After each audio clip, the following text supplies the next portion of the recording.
पंजाब की सूबाई हल्का PP 139 में भी ज़िमनी इंतखाब का दंगल सज गया। शरकपुर में रात गए कारकुनान की तैयारियां अपने वोटर्स की हतमी फहरिस्तें तैयार कर लीं, वोटर नंबर अलॉट कर दिए। इस मौके पर कारकुनान ने अपने जज्बे का इजहार करते हुए कहा कि हल्के में PTI की जीत वाज़ेह है।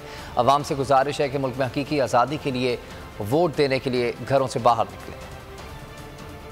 अवाम की आज़ादी के लिए उठ चुकी हुई है, मतलब उनका एक जो जुनून है वो उभर रहा है। तो अल्लाह के फजल से PP 139 जो है वो हमारी कामयाबी वाज़िया है।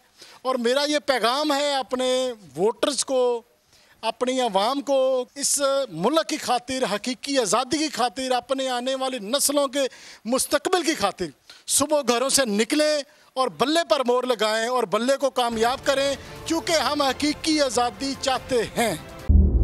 सबसे बड़ी कवरेज 16 अक्टूबर सबको मोटिवेट करें कि उन्होंने निकल के इलेक्शन में वोट डाल दिए। सबसे ज्यादा रिपोर्टर्स, सबसे बड़े पैनलिस्ट, लम्हा बा लम्हा इलेक्शन की खबर सिर्फ बोल पर।